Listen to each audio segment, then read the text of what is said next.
Welcome back to Hocus Pocus Porches. Join me as I take on the challenge of turning one of these into one of these in under 20 minutes. Let's see how I do. All right, so here you can see that I've grabbed my template, I've taped it to the pumpkin, and I started carving out or marking the letters through the paper onto the pumpkin itself. The tools that I'm using here are just from a regular pumpkin carving kit that you use on a natural pumpkin. And right now I'm using the point tool. If I could have found the one that's rounded with all the points, it would have made it a whole lot easier, but it is what it is. And I go through and I make enough dots so you can see it when you take the paper off. And sometimes the more dots you put in, the better, the clearer it is. So next, just so I'm super clear on what I'm going to be carving with the hot knife, I go ahead and grab a marker. If you've got one that's dry erase, that's easiest. If you've got one that's a regular Sharpie, that's fine. Just remember when you're painting later on that you're either going to have to use something to wipe off that marker later on, or do a heavy base coat to cover up the marker that you're going to see. But it is super helpful when cutting. And here, final details I'm putting on the pumpkin. And now it's time to pull out the hot knife. I'll say most definitely this will be the last time I'm trying to make letters this small.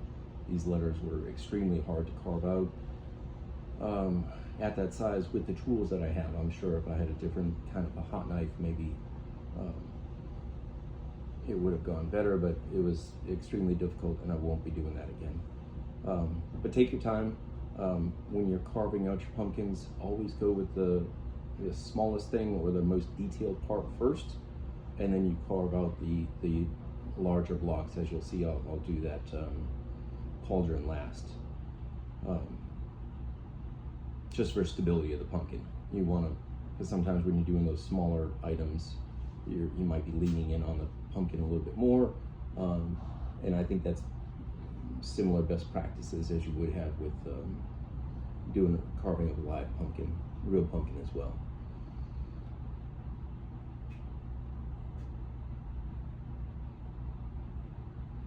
So a little bit back and forth here, using multiple tools to get it all cleaned out. And then when I get to those holes, I actually, off camera, I did use my drill to clean those up a little bit.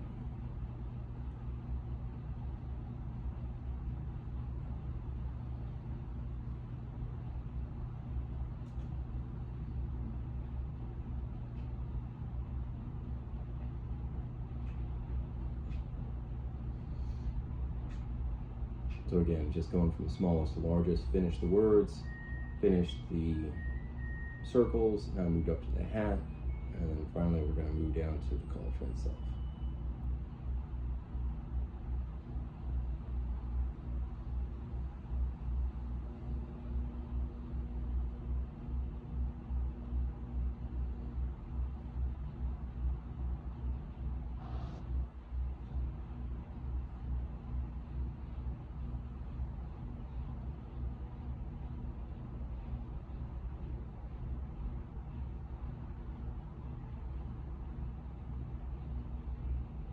And there you have it. Looks like we're going to be wrapping up here and done.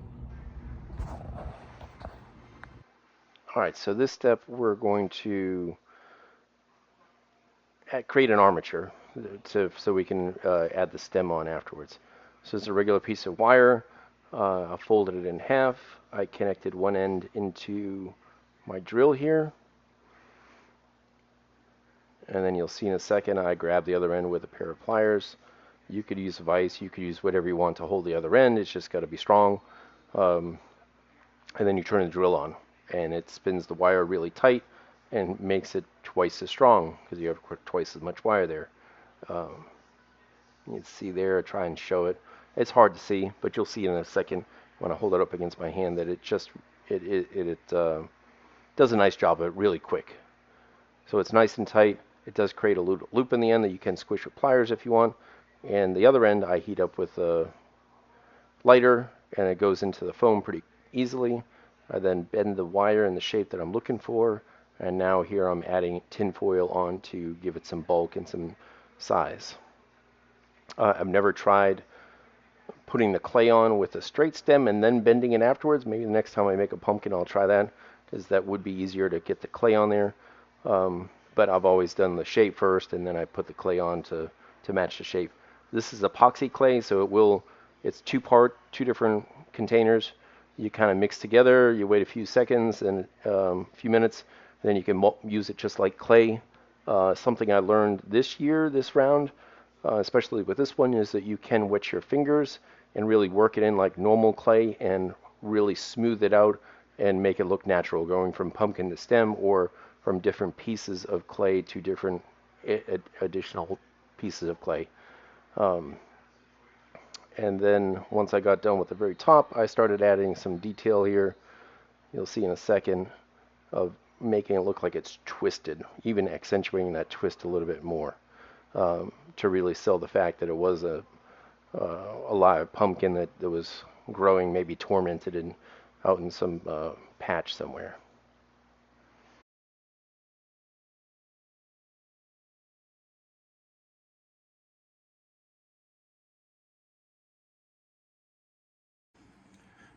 So I was about to start painting, and I looked at the stem, and I really liked this. Hopefully I can hold the phone steady. This spiral twisting that I added. So I just pulled out some more epoxy sculpt, and I added this row, and all the way up to the top, and got it where I wanted it. And then used a little cup of water and really started blending it in and sculpting it. And I think I'm gonna let this dry, and then we'll go ahead and paint it. So as you can probably guess by now, the challenge of doing this in 20 minutes is not realistic. It's at least if you're gonna do one at this caliber. If you're gonna, the video is probably gonna be 20 minutes. I'll make sure it's cut down to that so it's not too long. But if you're trying to do one with all of this detail, it will take you time. There's time for doing the thing, and then there's time for drying, and it depends on how you count your time. Depends on how long the thing actually takes. But most people have all this stuff at their house. The pumpkin you got to buy, probably, I prefer a hot knife. You could use the pumpkin tools that you use on a regular pumpkin to do your carving. And I don't know if y'all get takeout. I use these little sticks for stirring up my paint. Depending on what you want to do with your stem, depends if you use a air dry clay, or if you use a clay for epoxy clay. If you're gonna have the thing outside, then just make sure you're protecting it all the way down to, at the finished product, you're putting a enamel spray on top of it.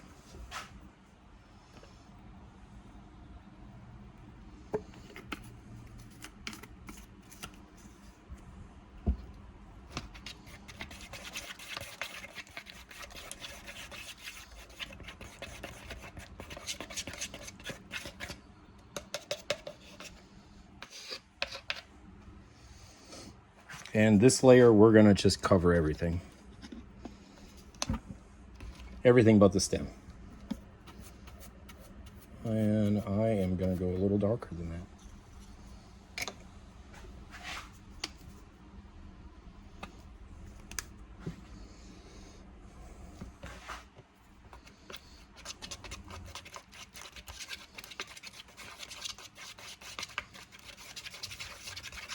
Don't worry too much about the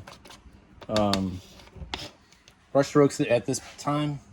We'll pick those up later in the additional layers. This layer is really just covering it, and for me, it's getting rid of the store-bought orange. There we go, that looks better. I'll even get up into the stem. And if you don't have one of these Lazy Susans, it really helps. And I'm not sure how I'm going to get this camera angle, but we'll figure it out.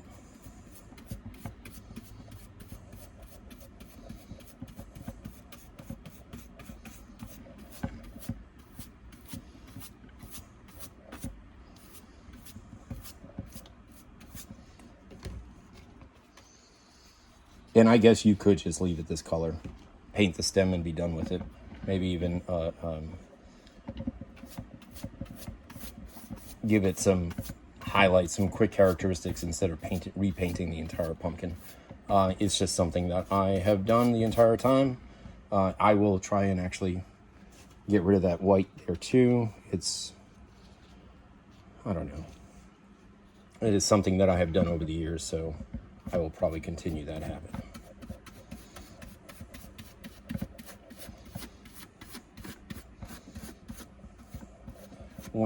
If you do a stem like I have, let's see if I can zoom out some more.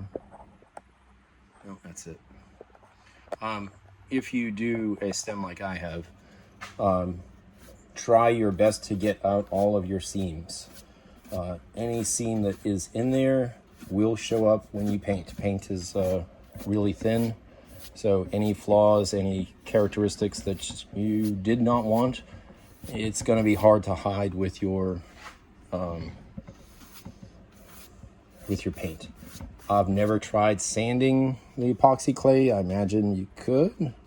I've just never done it. I've spent the time, as you saw earlier, with the water technique, making sure that it is smooth and the seams and the patches are gone. So I'll turn this back on once we're done with the little painting. So there's first round, layer 1. Let that dry. I'll put it in front of the fan and let that dry, and then come back for it. I will say this is the first time I have ever done letters this small on a pumpkin, and I don't think I like it. Well, I don't know if I should go that far as I don't like it, but I won't be doing it again.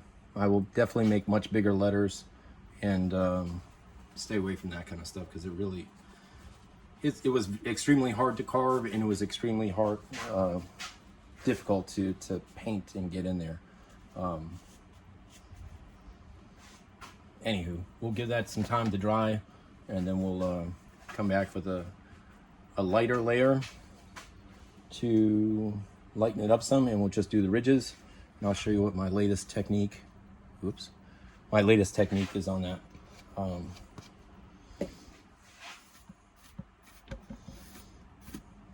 And we'll get rid of all these brush marks. I do come back and I do make sure that it is straight lines, up and down, long lines, kind of like when you're painting your house or something. But when we come back and we do the higher sections, it will get rid of those, and you won't be able to see them. That's the important part. Definitely not at night. And if you're looking at it up close during the day, yeah, you might see something.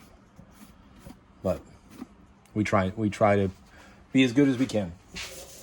All right, we'll be back in a little bit. So first layer of paint is dried.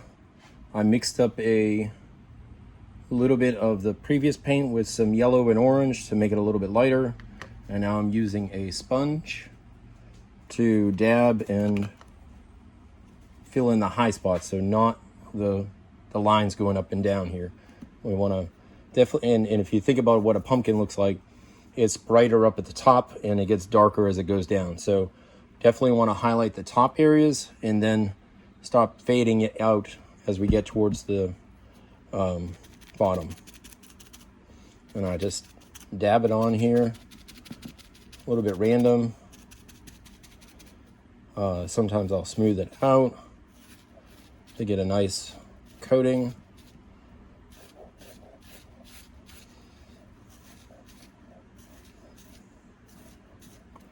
And then I'll come back Looks like I got too much paint on, or too wet. Let me try a different one.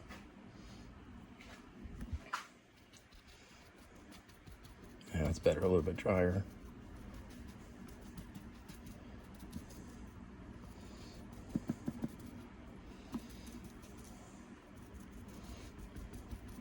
I've never used sponges before. It's always been a paintbrush, and I've always done more of a dry brushing technique.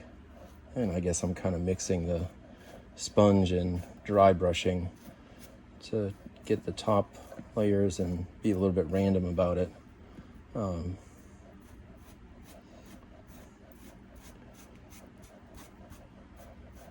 it's definitely, whether or not it's 100% lifelike, I don't think I'm quite there yet. Maybe I need a few more years of painting.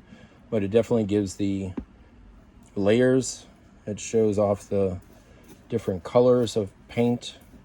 And if you saw my other ones from my other videos, you'll see that it definitely gives off the depth. And at I guess an unwritten rule is, at 5 feet away, what does it look like? It's not, this is meant to go in your yard. This is not meant for a museum piece or anything like that. And again, we all do our best. We do what we can, and we learn one year to the next, and hopefully get better.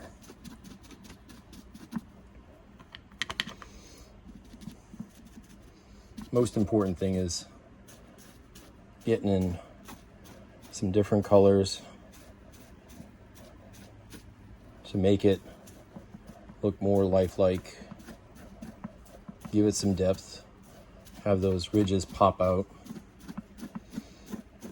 and not look like you just bought it at the store. Some people went to school for this kind of thing. I did not. I was a completely different kind of major, and then fell into something else I'm doing for full-time work, and now this is what I do for fun. Kids have all grown up. They're doing their own thing now, so I have to find some time to do something for myself. And this actually is totally different from what I do from full-time work, so this is a lot of fun for me.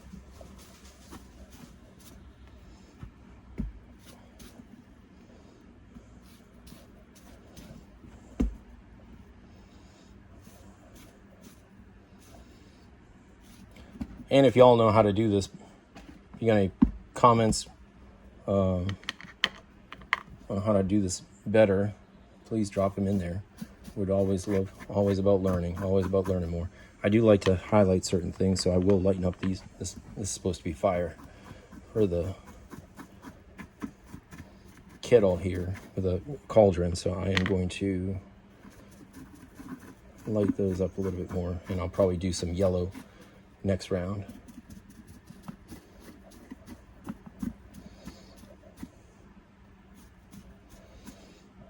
All right, now we're gonna give it a wait, and then one more round of going up, brighten it up. Definitely on the, I don't know if these are called hips, definitely up there, and I'll give some yellow on the fire, and then we're on to the stem. See you in a bit. All right, y'all, final minutes. Painting has dried on the orange. I did add a little bit of yellow, so that would be a goldenrod yellow to the ridges here. Used my sponge again to blend it in nice. Then I came up to the stem. I first started covering up with a burnt sienna. Did a full coat of burnt sienna, then came back and mixed a little burnt sienna with some forest green. Mixed that together and used the end of the brush and kind of just stippled, I guess that's the term, stippled in areas. I didn't want to do a full coat because I want some of the brown to come through. At least the way I like the stems that look more like this one, that have a little bit of green in them. Some people like them with brown. Some people do a little bit of green, and then just the end, as they dry, they will dry from the end down. The very end, they'll do more of a yellowish brown there. But I've always done them like this, all brown, then layer on some green. And this time I tried a technique that I saw from Van Oaks. He said to have a little stick, have your paintbrush lightly damp with the paint, and kind of click it like this, and that gives you a little, you probably did this as a kid, it gives you little spray patterns, irregular spray patterns, which is great. And then I came back over it with the with my sponge and just dabbed it in while it was still damp, just so it wasn't like super bright dots all around it. Last thing I have before I put it out in the outside is I'm gonna get some, I actually ran out. I only have matte spray enamel, spray paint, and that's to cover it, protect it. The last round of pumpkins I put outside, I used the glossy, and it seemed to really make it shine better, make all the pumpkins look nicer. So I'm gonna go to the store, pick up some glossy, and we'll get this outside, and you'll see it out there. Thanks for watching. Thanks for hanging with me. The title of the video is like getting this done in under 20 minutes. You can do that. You absolutely could get a pumpkin carved, painted, and a light inside of it in under 20 minutes. But I've never been able to do it. If I look at the video footage alone, carving the pumpkin for me, doing with this kind of detail with a hot knife, took me about 30 minutes. Doing the stem, that probably took me another 30 minutes if I'm guessing right. Painting goes kind of fast. And then whether or not you put in one of my candles from the other video with the light, that takes another 20 or 30 minutes each, and then it goes outside. So for me, it's probably about an hour and a half, 2 hours for each pumpkin that I make. I do make them in a little bit of assembly line, so it does go a little bit faster than do them individually, but that's the way it goes. Anyways, happy Halloween.